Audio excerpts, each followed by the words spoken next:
Hi అండి, welcome to Python life YouTube channel. ఈ క్లాస్లో మనం అజ్యూర్ డెవాప్స్ టాపిక్ గురించి చూద్దాం. ఓకేనా? సో బేసిక్గా డెవాప్స్ అంటే ఏంటి? డెవాప్స్ కాన్సెప్ట్ ఏంటంటే డెవలప్మెంట్ ప్లస్ ఆపరేషన్స్ అని చెప్పొచ్చు. ఓకేనా? సాఫ్ట్వేర్ డెవలప్మెంట్ లైఫ్ సైకిల్ తీసుకుంటే దాంట్లో మనకి వేరియస్ స్టేజెస్ అనేవి ఉంటాయి. Like first planning, development, and ఆ తర్వాత కోడ్ని బిల్డ్ చేయడము, నెక్స్ట్ టెస్టర్స్ కోడ్ని టెస్ట్ చేస్తారు, తర్వాత డిప్లాయ్మెంట్ చేయడము, and next monitoring, maintenance. So ఇవన్నీ కూడా various stages in SDLC process కదా. సో ఈ ప్రాసెస్ అంతా developers, testers, managers, network administrators అందరూ కలిసి కోఆర్డినేట్ అయ్యి ఈ వర్క్ని చేస్తారు. సో అలా చేస్తున్నప్పుడు డెవలపర్కి లైక్ ఒక ప్రాబ్లం వచ్చి వర్క్ అవ్వట్లేదు. సో అప్పుడు ఒక కంప్లైంట్తో వస్తారు డెవలపర్స్. అండ్ నెక్స్ట్ టెస్టర్ ఇంకో ప్రాబ్లంతో వస్తారు. సో అప్పుడు నెట్వర్క్ అడ్మిన్ కానీ సిస్ అడ్మిన్ కానీ ఎలాంటి ప్రాబ్లం లేదు, అంత బాగానే ఉంది అంటారు. సో ఇక్కడ డెవలపర్స్కి అండ్ సిస్టమ్ అడ్మిన్స్కి మధ్య మెయిన్ గ్యాప్ అనేది క్రియేట్ అవుతుంది. సో దీన్ని అవాయిడ్ చేయడానికి తీసుకొచ్చిన కైండ్ ఆఫ్ ప్రాసెస్సే డెవాప్స్ అని చెప్పొచ్చు. ఓకేనా? సో ఈ డెవాప్స్లో సాఫ్ట్వేర్ డెవలప్మెంట్ లైఫ్ సైకిల్ అంతటిని ఆటోమేట్ చేస్తాం అన్నమాట. ఓకేనా? సో సాఫ్ట్వేర్ డెవలప్మెంట్ లైఫ్ సైకిల్లో ఉన్న ఫేసెస్ అన్నీ కూడా లైక్ ఏంటి అంటే planning, development, building, testing, deployment and monitoring. So ఇవన్నీ కూడా ఈ ఫేసెస్ అన్నిటినీ కూడా ఆటోమేట్ చేస్తాం. సో ఇలా ఆటోమేట్ చేయడం వల్ల ప్రాబ్లం ఎక్కడుందో ఈజీగా ఐడెంటిఫై అనేది అవుతుంది. ఓకేనా? అలాగే ఒకరిని ఇంకోరు బ్లేమ్ చేయడం లాంటి ఛాన్సెస్ అనేవి తగ్గుతాయి. అండ్ అలాగే మన అప్లికేషన్ యొక్క ప్రొడక్టివిటీ అనేది కూడా పెరుగుతుంది. ఓకేనా? సో అర్థమైందా వాట్ ఈస్ డెవాప్స్ అనేది? సో మనం ఇప్పుడు స్లైడ్స్లోకి వెళ్దాం. సో ఏంటి ఇక్కడ డెవాప్స్లో సాఫ్ట్వేర్ డెవలప్మెంట్ లైఫ్ సైకిల్ అంతటినీ కూడా ఆటోమేట్ చేస్తాం. ఓకేనా? సాఫ్ట్వేర్ డెవలప్మెంట్ లైఫ్ సైకిల్లో ఉన్న ఫేజెస్ అన్నీ కూడా ఏంటి? Planning, development, building, testing, deployment, maintenance. So వీటన్నిటిని ఆటోమేట్ చేయడం వల్ల ప్రాబ్లం ఎక్కడుందో ఈజీగా ఐడెంటిఫై అవుతుంది. అండ్ అలాగే ఒకరిని ఇంకొకరు బ్లేమ్ చేయడం లాంటి ఛాన్సెస్ అనేవి తగ్గుతాయి. అండ్ అలాగే ప్రొడక్టివిటీ అనేది పెరుగుతుంది. ఓకేనా? సో ఇక్కడ చూడండి, Azure DevOps is a set of tools and services that help DevOps teams manages production environments. It helps team to automate, orchestrate and manage application and service delivery. And next ఏంటి? optimize source control, build, test and release processes అని చెప్తున్నాం. So ఈ process అంతటినీ కూడా optimise చేయడానికి, automate చేయడానికి మనకి DevOps concept అనేది యూజ్ అవ్వడం అనేది జరుగుతుంది. ఓకేనా? సో ఇది మనకి వాట్ ఈస్ డెవాప్స్ అన్నది. అండ్ నెక్స్ట్ స్లైడ్ వచ్చినట్టయితే డెవాప్స్లో మనకి డెవాప్స్ రిలేటెడ్ మనకి చాలా టూల్స్ అనేవి ఉంటాయి. కొన్ని టూల్స్ని అంటే ఒక్కో స్టేజ్లో యూజ్ చేయడం అనేది జరుగుతుంది.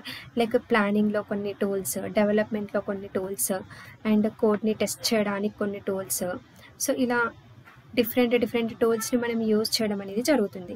ఇక్కడ చూడండి, ప్లానింగ్లో ఏంటి మనకి జీరా, ఇలా స్లాక్, ఇలా డిఫరెంట్ టూల్స్ అనేవి ఉన్నాయి. అండ్ ఇక్కడ కోడ్ బిల్డింగ్కి like GitHub, Eclipse, Bitbucket, so ఇలాంటివి యూజ్ చేస్తున్నాం. అండ్ కోడ్ని బిల్డ్ చేయడానికి టెరాఫామ్, కుబర్నెటీస్, డాకర్, సో వీటిని యూజ్ చేస్తున్నాము. అండ్ నెక్స్ట్ ఇక్కడ ఆపరేట్ చేయడానికి మావిన్, అండ్ అలాగే డిప్లాయ్ చేయడానికి Docker, Kubernetes, Ansible, and release చేయడానికి జెంకిన్స్, టెస్ట్ చేయడానికి JUnit, Selenium, test NG. So ఇలా డిఫరెంట్ టూల్స్ని మనం యూజ్ చేయడం అనేది జరుగుతుంది. ఓకేనా? టెక్నికల్గా అన్ని టూల్స్ సేమ్ ఉంటాయి, but design and like look and feel అనేది డిఫరెంట్ ఉంటుంది. అండ్ ఫంక్షనాలిటీ కూడా డిఫరెంట్ ఉంటుంది. ఓకేనా? సో ఇప్పుడు మనం అజ్యూర్ అయినా AWS అయినా ఆప్షన్స్ అన్నీ టెక్నికల్గా సేమ్ ఉంటాయి, బట్ లుక్ అండ్ ఫీల్ కానీ డిజైనింగ్ అనేది కొంచెం డిఫరెంట్గా ఉంటుంది. ఓకేనా? సో ఇది మనకి డెవాప్స్ టూల్స్ మనకి ఇలా ఉంటాయన్నమాట. నెక్స్ట్ ఇక్కడ కనిపిస్తుంది కదా. సో ఇదంతా planning, code building, test, release, deploy, ఇక్కడ ఆపరేట్ అండ్ మానిటరింగ్ ఫైనల్లీ కదా. సో ఈ పైప్ లైన్ ఉంది కదా, సో ఈ పైప్ లైన్ మొత్తాన్ని మనం కరెక్ట్గా ఆటోమేట్ చేయాలన్నమాట. కరెక్ట్గా ఆటోమేట్ చేసుకుంటే అంటే పైప్ లైన్ ఎక్కడి నుంచి ప్లానింగ్ నుంచి బిగినింగ్ నుంచి ఎండ్ వరకు మానిటరింగ్ వరకు మొత్తం అంతా మనము లైక్ కరెక్ట్గా ఆటోమేట్ చేస్తే అప్పుడు మనకి ఈజీగా అప్లికేషన్లో ప్రాబ్లం అనేది ఎక్కడుంది అని చెప్పి ఈజీగా అర్థమవుతుంది. ఓకేనా. డెవలపర్ కోడ్ని డెవలప్ చేసిన తర్వాత సోర్స్ కోడ్ని లైక్ రిపాజిటరీలోకి అప్లోడ్ చేస్తే చాలు, అది కూడా ఆటోమేటెడ్ ప్రాసెస్లో చేసుకోవచ్చు. నెక్స్ట్ స్టెప్ బిల్డింగ్ అనేది అజూర్ అనేది హ్యాండిల్ చేస్తుంది. ఓకేనా. అజూర్ అనేది కోడ్ని బిల్డ్ చేసి డిప్లాయ్ చేయడం అనేది జరుగుతుంది. ఓకేనా. సో ఈ కైండ్ ఆఫ్ పైప్ లైన్ అంతా కూడా కంప్లీట్గా ఆటోమేటెడ్ ప్రాసెస్లో జరుగుతుంది అజూర్ డెవాప్స్లో. సో అందుకే ఈ టూల్ ఇప్పుడు చాలా పాపులర్ అవుతుంది. అజూర్ డెవాప్స్ పైన డిమాండ్ కూడా పెరుగుతుంది. ఎందుకంటే ఇన్ని టూల్స్ని ఇండివిజువల్ కాంపోనెంట్స్తో మెయింటైన్ చేసే కన్నా ఒకటే ఇంటర్ఫేస్లో అన్ని టూల్స్ని ఇంటిగ్రేట్ చేసి ఫ్రమ్ బిగినింగ్ నుంచి ఎండింగ్ వరకు మొత్తం అన్నిటిని హ్యాండిల్ చేస్తుంది. సో ఆ క్యాపబిలిటీ అనేది ఉంది కాబట్టి దీనికి చాలా డిమాండ్ అనేది ఉంది, పెరుగుతుంది అని చెప్పచ్చు. ఓకేనా. ఇంటర్ఫేస్ కూడా చాలా కంఫర్టబుల్గా ఉంటుంది. ఓకేనా. ఇది వచ్చేసి మనకి టూల్స్ గురించి. And next Azure DevOps consist of 5 main components. So మనకి మెయిన్గా 5 కాంపోనెంట్స్ అనేవి ఉంటాయి అజూర్ డెవాప్స్లో. ఏంటి అంటే Azure Boards, Azure Repos and Azure Pipelines, Azure Test Plans, Azure aircrafts. ఓకేనా. సో ఇవన్నీ కూడా అజూర్ ఆర్టిఫాక్ట్స్. సో ఇవన్నీ కూడా ఏంటి డిఫరెంట్ కాంపోనెంట్స్, ఇవి మనకి మెయిన్ అన్నమాట ఈ 5 కాంపోనెంట్స్ అనేవి. ఓకేనా. సో వీటి గురించి కూడా మనం చూద్దాం నెక్స్ట్. సో ఇప్పుడు ఈ క్లాస్లో ఏమేమి చెప్పాను నేను, జస్ట్ అజూర్ డెవాప్స్ అంటే డెవాప్స్ వాట్ ఈస్ డెవాప్స్ అనేది చెప్పాను, అండ్ టూల్స్ అనేది చెప్పాను, అండ్ అజూర్ అనేది ఎలా యూజ్ అవుతుందని చెప్పాను. అండ్ మనకి మెయిన్గా అజూర్ డెవాప్స్లో 5 కాంపోనెంట్స్ ఉంటాయి. సో ఇంకా క్లియర్గా అర్థం అవ్వడానికి వాట్ ఈజ్ అజూర్ డెవాప్స్ అంటే చెప్తాను, వినండి. అజూర్ డెవాప్స్ అనేది ఒక ప్లాట్ఫామ్.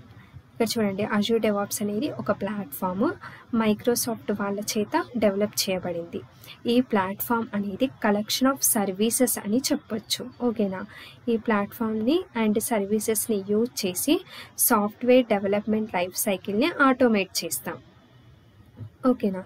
ఏంటి ఫస్ట్ అజూర్ డెవాప్స్ అనేది ఒక ప్లాట్ఫాము, ఇది మైక్రోసాఫ్ట్ వాళ్ళ చేత డెవలప్ చేయబడింది. ఈ ప్లాట్ఫామ్ అనేది ఏంటి కలెక్షన్ ఆఫ్ సర్వీసెస్ అని చెప్పొచ్చు. అండ్ ఈ ప్లాట్ఫామ్ని ఈ సర్వీసెస్ని యూజ్ చేసి మనకి SDLC ప్రాసెస్ ఉంది కదా, software development life cycle. So దీన్ని మనము ఆటోమేట్ చేయడం అనేది జరుగుతుంది. సో మనకి ఆటోమేటిక్గా ఆటోమేట్ చేయడం వల్ల ఏమవుతుంది, ఆబ్వియస్లీ టైం అండ్ ఎఫర్ట్ అనేది రెడ్యూస్ అవుతుంది కదా. సో మన అప్లికేషన్కి మనం రీచ్ అవ్వడానికి లైక్ మన అప్లికేషన్ అనేది లైక్ డిప్లాయ్ అవ్వడానికి, మానిటరింగ్ అవ్వడానికి, బిల్ట్ అవ్వడానికి కానీ లైక్ టైం కానీ ఎఫర్ట్ కానీ మనకి రెడ్యూస్ అవ్వడం అనేది జరుగుతుంది. సో అజూర్ డెవాప్స్ ప్లాట్ఫామ్ అనేది మెయిన్లీ సాఫ్ట్వేర్ డెవలప్మెంట్ లైఫ్ సైకిల్లో లాట్ ఆఫ్ థింగ్స్ని ఆటోమేట్ చేయడానికి మనకి యూజ్ అవుతుంది అని చెప్పొచ్చు. సో ఈ క్లాస్లో మీకు వాట్ ఈజ్ అజూర్ డెవాప్స్ అనేది క్లియర్గా అర్థమైంది అని నేను అనుకుంటున్నాను.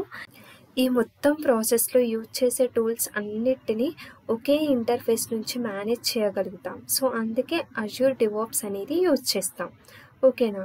సో ఏంటి అంటే డివాప్స్లో మనకి డిఫరెంట్ టూల్స్ ఉంటాయి కదా. సో ఆ టూల్స్ అన్నిటినీ ఒకే ఇంటర్ఫేస్ నుంచి మేనేజ్ చేయడానికి మనకి అజూర్ డెవాప్స్ అనేది యూజ్ అవుతుంది. సో అజూర్ డెవాప్స్ని యూజ్ చేయడానికి ఫస్ట్ మనం ఒక ఆర్గనైజేషన్ని క్రియేట్ చేయాలి. సో ఆర్గనైజేషన్ని ఎలా క్రియేట్ చేయాలి ఏంటి అనేది మనం ఇప్పుడు తెలుసుకుందాం. సో ఇక్కడ సర్చ్లో అజూర్ డెవాప్స్ అని సర్చ్ చేస్తున్నాను. Azure DevOps. సో ఇక్కడ మనకి మై అజూర్ డెవాప్స్ ఆర్గనైజేషన్స్ అని కనిపిస్తుంది కదా. సో దీన్ని క్లిక్ చేయండి. సో ఇక్కడ క్రియేట్ ఏ న్యూ ఆర్గనైజేషన్ అని ఉంది కదా. సో ఆర్గనైజేషన్ని క్రియేట్ చేయండి. కంటిన్యూ.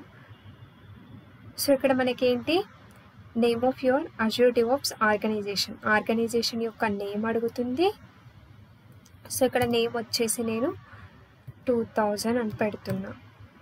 అండ్ ఇక్కడ ఇండియా, అండ్ ఇక్కడ ఇది వచ్చేసి SGMQPK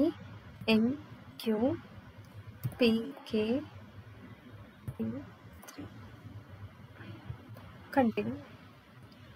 సో ఫస్ట్ మనకి లాగిన్ అయ్యేటప్పుడు అకౌంట్ మనం అజూర్ ప్లాట్ఫామ్కి ఏ అకౌంట్ అయితే ఇచ్చామో సేమ్ అదే అకౌంట్తో మనము ఇక్కడ కూడా లాగిన్ అవ్వాల్సి ఉంటుంది. ఓకేనా. సో వన్స్ అది లాగిన్ అయ్యాక మనకి ఆర్గనైజేషన్ని క్రియేట్ చేయొచ్చు. సో ఇక్కడ ఆర్గనైజేషన్ అనేది మనకి క్రియేట్ అయిపోయింది. ఇక్కడ చూడండి, ఇది మన యొక్క ఆర్గనైజేషన్ నేమ్ గంధేవార్ దివ్య 413-2000. సో ఇప్పుడు create project to get started. So మనం ఆర్గనైజేషన్ అనేది క్రియేట్ అయిన తర్వాత ఒక ప్రాజెక్ట్ని క్రియేట్ చేయాలి. సో నేను ఇక్కడ ప్రాజెక్ట్ నేమ్ వచ్చేసి వెబ్ అప్లికేషన్ అని ఇస్తున్నాను. వెబ్ అప్లికేషన్ 1 అని ఇస్తున్నాను. సో ఇక్కడ మనకేంటి విజిబిలిటీ పబ్లిక్ ఉంది, ప్రైవేట్ ఉంది. సో మనకేంటి అంటే ఇక్కడ పర్టికులర్గా ఈ పర్టికులర్ ప్రాజెక్ట్ని మనం ప్రైవేట్గా ఉంచుకోవాలి అనుకున్నామా ఆర్ పబ్లిక్గా ఉంచాలి అనుకున్నామా, సో దాన్ని మీరు ఇక్కడ చూస్ చేసుకోవాల్సి ఉంటుంది. ఓకేనా. Public projects are disabled for your organization. You can turn on the public visibility with organization policies. So మనం పబ్లిక్ ప్రాజెక్ట్ని క్రియేట్ చేద్దాం.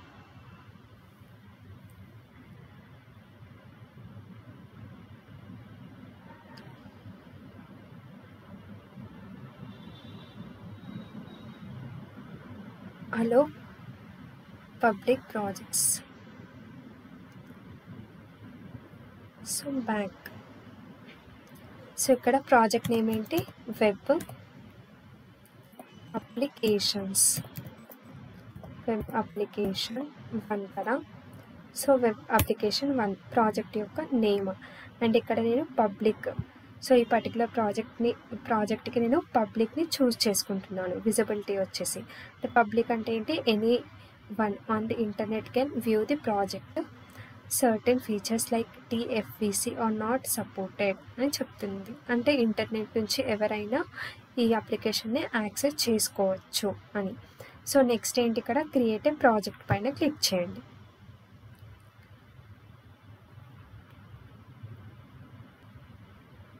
సో ఇక్కడ చూడండి, మనకి ఆర్గనైజేషన్ని క్రియేట్ చేసాం. ఆ ఆర్గనైజేషన్లో పర్టికులర్ ఆర్గనైజేషన్లో మనం వెబ్ అప్లికేషన్ 1 అనే ప్రాజెక్ట్ని క్రియేట్ చేసాం.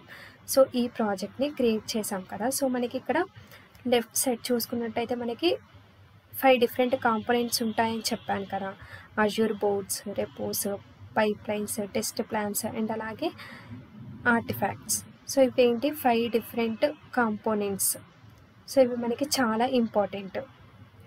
డెవాప్స్లో డిఫరెంట్ టూల్స్ ఉంటాయి కదా, చాలా డిఫరెంట్ టూల్స్ ఉంటాయి కదా. సో ఆ టూల్స్ అన్నీ కూడా ఓన్లీ ఈ 5 కాంపోనెంట్స్లో ఇంటిగ్రేట్ అయ్యి ఉంటాయన్నమాట. ఓకేనా. సో అందుకే మనకి మెయిన్గా ఈ అజూర్ డెవాప్స్ని యూజ్ చేయడం అనేది జరుగుతుంది ప్రాజెక్ట్స్కి. సో ఈజీగా ఎర్రర్స్ని ఐడెంటిఫై చేయడానికి, ఇష్యూస్ని ఐడెంటిఫై చేయడానికి మనకి చాలా ఈజీగా ఉంటుంది. ఓకేనా. సో ఈ క్లాస్లో మనం అజూర్ డెవాప్స్ ఇంట్రడక్షన్ అనేది చూసాం క్లియర్గా. సో ఈ క్లాస్ మీ అందరికీ క్లియర్గా అర్థమైంది అని నేను అనుకుంటున్నాను. నెక్స్ట్ క్లాస్లో ఇంకో కొత్త టాపిక్ గురించి డిస్కస్ చేద్దాం. Thank you.